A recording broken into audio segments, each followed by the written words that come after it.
Hello friends, ನಮಸ್ಕಾರ. ಹೇಗಿದ್ದೀರಿ? ಎಲ್ಲರೂ ಆರಾಮದಿರಿ ಅಂತ ತಿಳ್ಕೊತೀನಿ. ಈಗ ಎಲ್ಲ ಕಡೆ ಮಳೆ ಸ್ಟಾರ್ಟ್ ಆಗೈತಿ. ಎಲ್ಲರಿಗೂ ಚಹಾ ಜೊತೆಗೆ ಏನಾದರೂ ಕುರುಕುರು ತಿನ್ನೋಕೆ ತಿಂಡಿ ಬೇಕಾದೈತಿ.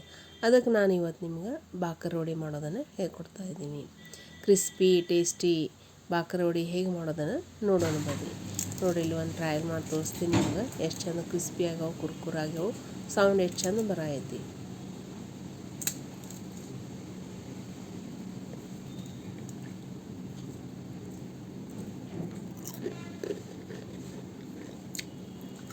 ಬರೀ ಇದಕ್ಕೆ ಇಂಗ್ರೀಡಿಯೆಂಟ್ಸ್ ಏನೇನು ಬೇಕು ನೋಡೋಣ. ಮೊದಲಿಗೆ ಏನು ಮಾಡೋದು, 2 ಕಪ್ದಷ್ಟು ಮೈದಾ ಹಿಟ್ಟು ತೊಗೊಂಡ್ರೆ 2 ಕಪ್ ಮೈದಾ ಹಿಟ್ಟು ತೊಗೊಂಡು ಅದಕ್ಕೆ 4 ಚಮಚದಷ್ಟು ಕಡಲೆ ಹಿಟ್ಟು ಹಾಕೋದು.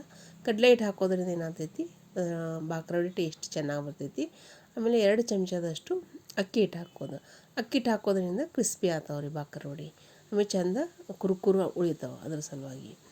ಆಮೇಲೆ ಇಲ್ಲಿ 1 ಟೇಬಲ್ ಸ್ಪೂನಷ್ಟು ಅಜ್ವೈನ್ ತೊಗೊಂಡಿನಿ. ಅಜ್ವೈನ್ ಇದೇನಾಗ್ತೈತಿ, ಅಜ್ವೈನ್ ಹಾಕೋದ್ರಿಂದ ಟೇಸ್ಟ್ ಚೆನ್ನಾಗಿ ಬರುತ್ತೆ. ಆಮೇಲೆ ಡೈಜೆಷನ್ಗೂ ಹೆಲ್ಪ್ ಆಗ್ತೈತಿ. ಇಲ್ಲಿ ನಾನು 4 ಚಮಚದಷ್ಟು ಎಣ್ಣೆ ತೊಗೊಂಡಿನಿ. ಎಣ್ಣೆ ಚಂದ ಕಾಯಿಸೋದ್ರಿ, ಕಡಕ್ಕೆ ಕಾಯಿಸೋದು. ಕಾಯಿಸ್ಕಿಸಿಂದ ಇದಕ್ಕೆ ಹಾಕೋದು. ಇದರಿಂದ ಏನಾಗ್ತಾವೆ, ಬಾಕರವಡಿ ಕ್ರಿಸ್ಪಿ ಆಗ್ತಾವೆ, ಕುರುಕುರು ಆಗ್ತಾವೆ, ಆಮ್ಯಾಗ ಮೆತ್ತಗಾಗೋದಿಲ್ಲ. ಈ ರೀತಿಯಾಗಿ ಹಾಕಿ ಚೆನ್ನಾಗಿ ಮಿಕ್ಸ್ ಮಾಡ್ಕೋದು. ಮೊದಲು ಚಮಚೆಯಿಂದ ಮಿಕ್ಸ್ ಮಾಡಿ ಆಮೇಲೆ ಕೈಯಿಂದ ಚಂದ ಎಲ್ಲ ಹಿಟ್ಟಿಗೆ ಎಣ್ಣೆ ಹತ್ತಿರಬೇಕು.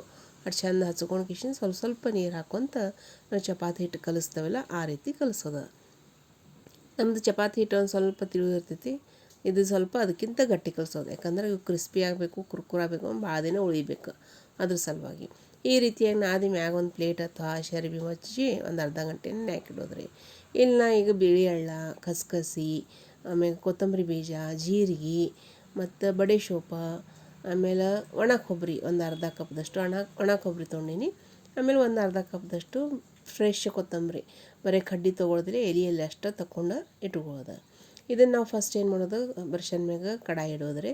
ಕಡಾಯಿ ಅಥವಾ ಪ್ಯಾನ್ ಇಟ್ಕಿಸಿಂದ ಅದಕ್ಕೆ 2 ಟೇಬಲ್ ಸ್ಪೂನಷ್ಟು ಕೊತ್ತಂಬರಿ ಬೀಜ, 2 ಟೇಬಲ್ ಸ್ಪೂನಷ್ಟು ಬಡೆ ಸೋಪ, ಆಮ್ಯಾಗ 2 ಟೇಬಲ್ ಸ್ಪೂನಷ್ಟು ಜೀರಿಗೆ ಹಾಕಿ ಕೆಂಪಾಗೋ ತನಕ ಹುರ್ಕೊಳ್ಳೋದು.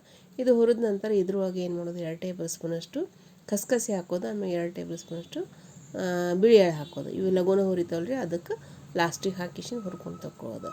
ಈ ರೀತಿ ಹುರಿದ ನಂತರ ಇದನ್ನು ನಾವು ಏನು ಮಾಡೋದು, ಒಂದು ಪ್ಲೇಟಿಗೆ ಸೈಡ್ ಹಾಕೋನು. ಯಾಕಂದ್ರೆ ಒಂದು ಸ್ವಲ್ಪ ಆರಾಕ ಸೈಡ್ ಇಡಬೇಕು. ಈಗ ಪ್ಯಾನ್ಗೆ ಏನು ಮಾಡೋದು, ಮೊದಲು ಕೊತ್ತಂಬರಿ ಹುರ್ಕೊಂಡು ತಗೊಳ್ಳೋದು. ಒಂದು ಸ್ವಲ್ಪ ಕ್ರಿಸ್ಪಿ ಆಗೋ ತನಕ ಕೊತ್ತಂಬರಿ ಹುರ್ಕೊಳ್ಳೋದು. ಇದು ಹುರಿದ ನಂತರ ಇದ್ರೊಳಗೆ ಇದೇ ಪ್ಯಾನ್ದಾಗ ಒಣ ಕೊಬ್ಬರಿ ತುರಿದಿಟ್ಟಿದ್ವಲ್ಲ ಅದನ್ನು ಹುರ್ಕೊಳ್ಳೋದು. ಒಂದು ಸ್ವಲ್ಪ ಕೆಂಪಾಗೋ ತನಕ ಹುರ್ಕೊಂಡು ಇದು ಆರಾಕ ಸೈಡ್ ಇಡೋನು. ಈಗ ನಾವೊಂದು ಮಿಕ್ಸಿ ಜಾರ್ ತೊಗೊಂಡು ಮಿಕ್ಸಿ ಜಾರ್ನಾಗ ಫಸ್ಟ್ ನಾವೆಲ್ಲ ಕೊತ್ತಂಬರಿ ಬೀಜದೆಲ್ಲ ಹುರ್ಕೊಂಡಿವಲ್ಲ ಅದನ್ನೇನು ಮಾಡೋದು, ಮಿಕ್ಸಿ ಜಾರ್ಗೆ ಹಾಕಿ ಅವಳ ಜವಳ ಗ್ರೈಂಡ್ ಮಾಡ್ಕೊಳ್ಳೋದು ಈ ರೀತಿ. ಈಗ ಇದೇ ಜಾರ್ಗೆ ಏನು ಮಾಡೋದು, ನಾವು ಹುರಿದಿಟ್ಕೊಂಡಿದ್ದ ಕೊಬ್ಬರಿ ಮತ್ತು ಕೊತ್ತಂಬರಿ ಹಾಕಿಸಿಂದ ಅದನ್ನು ಒಂದು ಸುತ್ತ ತಿರುಗೋದು. ಇವೆಲ್ಲ ಸಾಮಾನು ಭಾಳ ಪೌಡ್ರ್ ಮಾಡೋದಿಲ್ಲ, ಅವಳ ಜವಳ ಮಾಡೋದು. ಈ ರೀತಿಯಾಗಿ ಇದು ಹಾಕಿದ ನಂತರ ಈಗ ರುಚಿಗೆ ತಕ್ಕಷ್ಟು ಖಾರ, ನಾನು ಇಲ್ಲಿ 2 ಟೇಬಲ್ ಸ್ಪೂನಷ್ಟು ಖಾರ ಹಾಕೀನಿ. ಖಾರ ನೀವು ನೋಡಿಕೊಂಡು ಹಾಕ್ಕೋಬೋದು. ಆಮ್ಯಾಗ 1 ಟೀ ಸ್ಪೂನಷ್ಟು 1 ಟೀ ಸ್ಪೂನಷ್ಟು ಗರಂ ಮಸಾಲ, 1 ಟೀ ಸ್ಪೂನಷ್ಟು ಚಾಟ್ ಮಸಾಲ, 1 ಟೀ ಸ್ಪೂನಷ್ಟು ಆಮ್ಚೂರ್ ಪೌಡ್ರ್, ಆಮೇಲೆ ರುಚಿಗೆ ತಕ್ಕಷ್ಟು ಉಪ್ಪು ಹಾಕಿ ಆಮೇಲೆ 2 ಟೇಬಲ್ ಸ್ಪೂನಷ್ಟು ಸಕ್ಕರೆ ಹಾಕೋದು. ಆಮ್ಯಾಗ ಇದಕ್ಕೆ ನಾವು ಹಸಿ ಶುಂಠಿ ಬೆಳ್ಳುಳ್ಳಿ ಪೇಸ್ಟ್ 1 ಚಮಚದಷ್ಟು ಹಾಕಿ ಚೆಂದ ಮಿಕ್ಸರ್ ಹಾಕೋದು. ಈ ರೀತಿಯಾಗಿ ಉದುರು ಬದುರು ಆಗಿರಬೇಕು, ಭಾಳ ಹಿಂಗೆ ಫೈನ್ ಪೌಡ್ರ್ ಆಗಿರ್ಬೋದು. ಈಗ ಇದಕ್ಕೆ ನಾವು 0 ನಂಬರ್ ಶೇವ್ ಅಂತ ಬೇಕ್ರಿ ಒಳಗೆ ಸಿಗ್ತಾವ್ರಿ, ಅದನ್ನು 2 ಟೇಬಲ್ ಸ್ಪೂನಷ್ಟು ಹಾಕೋದು. ಶೇವ್ ಹಾಕೋದ್ರಿಂದ ಇದಕ್ಕೆ ಬೈಂಡಿಂಗ್ ಚೆನ್ನಾಗಿ ಬರ್ತೈತಿ. ಆಮ್ಯಾಗ ಬಾಕರವಡಿ ಟೇಸ್ಟು ಚೆನ್ನಾಗಿ ಬರ್ತೈತಿ. ಬಾಕರವಡಿ ಮೇನ್ ಇಂಗ್ರೀಡಿಯೆಂಟ್ಸ್ ಸೇವ್ ಹಾಕೋದ್ರೆ ಕಂಪಲ್ಸರಿ ಐತ್ರಿ. ಈ ರೀತಿಯಾಗಿ ಮಿಕ್ಸರ್ಗೆ ಹಾಕಿಸಿ ಒಂದು ಸುತ್ತ ಸಿರುಕೊಂಡು ಚೆಂದೆಲ್ಲ ಮಿಕ್ಸ್ ಮಾಡ್ಕೋದು. ಈ ಉಳ್ದಿದ್ದ ಶೇವೆಲ್ಲ ನಾವು ಒಂದು ಸ್ವಲ್ಪ ಕೈಲೇ ಚೂರ ಮಾಡಿಕಿಸಿಂದ್ರೆ ಹಾಕೋದು. ಇವೇನು ಸಣ್ಣದು ಹಾಗೆ ಹಾಕೋ ನಡೀತವೆ. ಒಂದು ಸ್ವಲ್ಪ ದಪ್ಪಿದ್ದು ಅಂದ್ರೆ ಶೇವ್ ಅದು ಕೈಲೇ ಚೂರ ಮಾಡಿಕಿಸಿಂದ್ರೆ ಹಾಕೋದು. ಹಾಕಿ ಚೆಂದ ಮಿಕ್ಸ್ ಮಾಡಿಕಿಸಿಂದ್ರೆ ಇದಕ್ಕೆ ನಾವೇನು ಮಾಡೋದು, ಈಗ ರೆಡಿ ಆಯ್ತು ನೋಡಿರಿ ಮಿಕ್ಸರ್. ಇದಕ್ಕೊಂದು ಸ್ವಲ್ಪ ಹಿಂಗೆ ಹಾಕೋದು. ಹಿಂಗೆ ಹಾಕೋದ್ರಿಂದ ಏನು ತಿಂದರೂ ಡೈಜೆಷನ್ ಚೆನ್ನಾಗಾಗ್ತೈತೆ, ಅದ್ರ ಸಲುವಾಗಿ ಹಿಂಗೆ ಹಾಕಿ ಮಿಕ್ಸ್ ಮಾಡಿ ಸೈಡ್ ಇಟ್ಟೋದು. ಈಗ ನೆನೆ ಹಿಟ್ಟು ತೊಗೊಂಡು ಕಲಸಿಟ್ಟಿದ್ದು ಹಿಟ್ಟು ತೊಗೊಳೋದು, ಅದ್ರೊಳಗೆ ಸಣ್ಣ ಸಣ್ಣ ಉಂಡೆ ಮಾಡ್ಕೊಳ್ಳೋದು. ಇಲ್ಲಿ ನಾ ಇದ್ರೊಳಗೆ ಒಂದು 5 ಉಂಡೆ ಮಾಡ್ಕೊಂಡೀನಿ. ನಿಮ್ಗೆ ಯಾವ ಸೈಜ್ ಬೇಕು ಮಾಡ್ಕೊಂಡು ನೀವು ಮಾಡ್ಕೊಬೋದು. ಅದ್ರೊಳಗೆ ಒಂದು ಉಂಡೆ ತೊಗೊಂಡು ಚಪಾತಿ ಲಟ್ಟಿಸ್ತೀವಿಲ್ಲ ಆ ರೀತಿ ಲಟ್ಟಿಸೋದು. ಇದು ಚಪಾತಿ ಒಂದು ಸ್ವಲ್ಪ ಹಿಟ್ಟು ಹಚ್ಚಿಕಿಸಿಂದ ಲಟ್ಟಿಸ್ಕೊಳ್ಳೋದು. ಆಮೇಲೆ ನಿಮಗೆ ಚಪಾತಿ ಇದು ಸೈಜ್ ಏನು ಮಾಡೋದ್ರಿ, ಭಾಳ ತೆಳ್ಳಗೂ ಇಲ್ಲ, ಭಾಳ ದಿಪ್ಪು ಇಲ್ಲ. ಚಪಾತಿಗಿಂತ ಒಂದು ಸ್ವಲ್ಪ ದಿಪ್ಪು ಲಟ್ಸೋದು. ಭಾಳ ತೆಳ್ಳಗೆ ಲಟ್ಸಿದ್ರಿ ಅಂದ್ರೆ ಸ್ಟಫಿಂಗ್ ಮಾಡಿರ್ತೀರಲ್ಲ ಹೂರಣ ಅದು ಹೊರಗೆ ಬರ್ತೈತಿ. ಆಮೇಲೆ ಭಾಳ ದಪ್ಪ ಮಾಡಿದ್ರಿ ಅಂದ್ರೆ ಕರಿಯಂಗಿಲ್ಲ, ಒಳಗೆ ಮೆತ್ತಗೆ ಉಳಿತೈತೆ. ಅದ್ರ ಸಲುವಾಗಿ ಒಂದು ಚಪಾತಿಗಿಂತ ಒಂದು ಸ್ವಲ್ಪ ದಪ್ಪ ಲಟ್ಸೋದು. ಈ ರೀತಿ ಲಟ್ಟಿಸಿದ ನಂತರ ಹುಂಚಿ ಮತ್ತು ಬೆಲ್ಲ ಚಟ್ನಿ ಇರ್ತೈತಲ್ಲ ರೀ, ನಾವು ಬೇಳೆಗದ ಕಲಸಿಟ್ಟಿರ್ತೀವಲ್ಲ ಅದನ್ನು ಒಂದು ಅರ್ಧ ಚಮಚದಷ್ಟು ಹಚ್ಚೋದು, ಹೆಚ್ಚಿಗೆ ಹಚ್ಚೋದಿಲ್ಲ.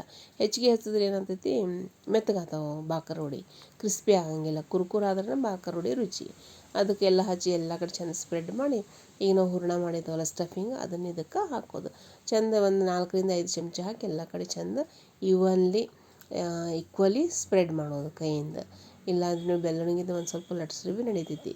ಒಂದು ಹಗುರ್ಕ ಈಗ ತೋರಿಸ್ತೀನಿ ನೋಡಿರಿ, ಈ ರೀತಿ ಹಗುರ್ಕ ಲಟ್ಸೋದು. ಇವು ತಿನ್ನಕ್ಕೆ ಚೆನ್ನಾಗಿರ್ತಾವೆ, ಕ್ರಿಸ್ಪಿ ಇರ್ತಾವೆ. ಒಂದು ತಿಂಗಳ ದಿವ್ಸಕ್ಕೆ ಏನೂ ಆಗೋದಿಲ್ಲ. ಸಂಜೆ ಚಹಾ ಜೊತೆಗೆ, ಮುಂಜಾನೆ ನಾಷ್ಟ ಜೊತೆಗೆ ಚೆನ್ನಾಗಿರ್ತೈತಿ ಬಾಕರವಡೆ. ಒಂದು ಸತಿ ಟ್ರೈ ಮಾಡಿ ನೋಡಿ ಹ್ಯಾಂಗೆ ಅನ್ನಿಸ್ತು ಅನ್ನೋದು ಕಮೆಂಟ್ ಮುಖಾಂತರ ತಿಳಿಸಿರಿ. ಈ ಎಲ್ಲ ಕಡೆ ಸ್ಪ್ರೆಡ್ ಮಾಡಿದ ನಂತರ ಸಾವಕಾಶ ರೋಲ್ ಮಾಡ್ಕೊಳ್ಳೋದು. ರೋಲ್ ಹೀಗೆ ಮಾಡೋದು, ಫುಲ್ ಟೈಟ್ ಆಗಿರಬೇಕು, ಒಳಗಟ್ಟ ಏರ್ ಗ್ಯಾಪ್ ಇದ್ದಿರಬಾರ್ದು. ಇದು ಟೈಟ್ ಮಾಡೋದ್ರಿಂದ ಏನಾಗ್ತೈತಿ, ಹೂರಣ ನಾವು ಕರಿಯೋತ್ನಾಗ ಹೊರಗೆ ಬರೋದಿಲ್ಲ. ಅದ್ರ ಸಲುವಾಗಿ ಚೆಂದ ಟೈಟ್ ಮಾಡೋದು. ಆಮೇಲೆ ರೋಲ್ ಮುಂದೆ ಉಳ್ಸೋದು ರೀ, ಅದು ಚಪಾತಿಯಿಂದ ಮಾಡಿರ್ತೀವಲ್ಲ ರೋಲ, ಯಾಕಂದ್ರೆ ಹಿಂದೆ ಹೊಳ್ಳಿ ರಿಟರ್ನ್ ತೊಗೋದಿಲ್ಲ, ಎತ್ತಿ ಮುಂದೆ ಸರಿಸೋದು. ಈ ರೀತಿ ಸೈಡ್ದಿಂದ ಮೊದಲು 2 ಕಟ್ ಮಾಡಿಕೊಂಡು ನೀವು 1 ಇಂಚು ಸೈಜ್ದಷ್ಟು ಕಟ್ ಮಾಡ್ಕೋಬೋದು. ಈಗ ಒಂದು ಬಟ್ಟಿಲ್ಲ, ನಮ್ಮದು ಬಟ್ಟೆ ಒಂದು ಇಟ್ಕಿಸಿದ್ರೆ ಈ ರೀತಿ ಕಟ್ ಮಾಡಿಕೊಂಡ್ರೆ ಎಲ್ಲ ಸೇಮ್ ಸೈಜ್ ರೆಡಿ ಆಗ್ತಾವೆ. ಈ ರೀತಿಯಾಗಿ ಬಾಕರವಡೆ ಮಾಡೋದು. ಈಗ ನೋಡಿರಿ, ಈ ರೀತಿಯಾಗಿ ಮಾಡ್ಕಿಸಿಂದ್ರೆ ಹಿಂಗೆ ಕೈಯಿಂದ ಹಗರ್ಕ ಪ್ರೆಸ್ ಮಾಡೋದು. ಈಗ ನೋಡಿ, ಈ ರೀತಿ ಭಾಳ ಜೋರನ್ನು ಪ್ರೆಸ್ ಮಾಡೋದಿಲ್ಲ, ಹಗರ್ಕ ಪ್ರೆಸ್ ಮಾಡೋದು. ಯಾಕಂದ್ರೆ ಕರಿಯೋತ್ನಾಗ ಹೂರಣ ಹೊರಗೆ ಬರಬಾರ್ದಂತ ಪ್ರೆಸ್ ಮಾಡೋದು. ಹಾಗನೂ ಮಾಡಿದ್ರೆ ನಡಿತೈತಿ, ಏನೂ ಹಂಗಿಲ್ಲ. ಒಂದು ಸ್ವಲ್ಪ ಪ್ರೆಸ್ ಮಾಡ್ಕಿಸಿಂದ್ರೆ ಮಾಡಿದ್ರೆ ಚೆನ್ನಾಗಿರ್ತವೆ. ಇದೇ ರೀತಿ ಇನ್ನೊಂದು ಉಂಡಿದು ಮಾಡಿ ತೋರಿಸ್ತೀನಿ ನೋಡಿರಿ, ಸೇಮ್ ಪ್ರೊಸೀಜರ್ನಾಗ ಮಾಡೋದು. ಈ ರೀತಿಯಾಗಿ ಬಾಕರವಡೆಯು ಆ್ಯಕ್ಚುಲಿ ಮಹಾರಾಷ್ಟ್ರಸ್ ಡಿಶ್. ಮಹಾರಾಷ್ಟ್ರದಾಗ ಭಾಳ ಪುಣೆದ ಚಿತ್ಳೆ ಬಂದದ ಬಾಕರವಡೆ ಫೇಮಸ್ ಅದಾವೆ ರೀ. ಇದು ಟೇಸ್ಟ್ ಅದೇ ಥರ ಬರ್ತೈತಿ. ಒಂದು ಸತಿ ಟ್ರೈ ಮಾಡಿ ನೋಡಿ. ಸಂಜೆ ಚಹಾ ಜೊತೆಗೆ, ಮುಂಜಾನೆ ಟಿಫಿನ್ ಜೊತೆಗೆ ಹುಡುಗರಂತೂ ಓಡಾಡ್ಕೊಂಡು ತಿಂತಾವೆ. ಈಗ ಮಳೆ ಸ್ಟಾರ್ಟ್ ಆಗೈತಿ, ಏನರ ಬೇಕನ್ನಿಸ್ತು ತಿನ್ನಾಗ ಈ ರೀತಿಯಾಗಿ ಮನೆಯಲ್ಲೇ ಮಾಡಿಕೊಂಡು ತಿನ್ಬೋದು. ಫ್ರೆಂಡ್ಸ್, ನನ್ನ ಚಾನೆಲ್ಗೆ ಲೈಕ್ ಮಾಡಿ, ಶೇರ್ ಮಾಡಿ ಮತ್ತು ಸಬ್ಸ್ಕ್ರೈಬ್ ಮಾಡಿ. ಇನ್ನೂ ಯಾರು ಮಾಡಿಲ್ಲ ಪ್ಲೀಸ್ ಚಾನೆಲ್ಗೆ ಲೈಕ್ ಮಾಡಿ, ಸಪೋರ್ಟ್ ಮಾಡಿ. ಈ ರೀತಿಯಾಗಿ ಎಲ್ಲ ರೆಡಿ ಆದವು. ಈಗ ನಾವು ಎಣ್ಣೆ ಚೆಂದ ಕಾಯಿಸ್ಕೊಳ್ಳೋದು.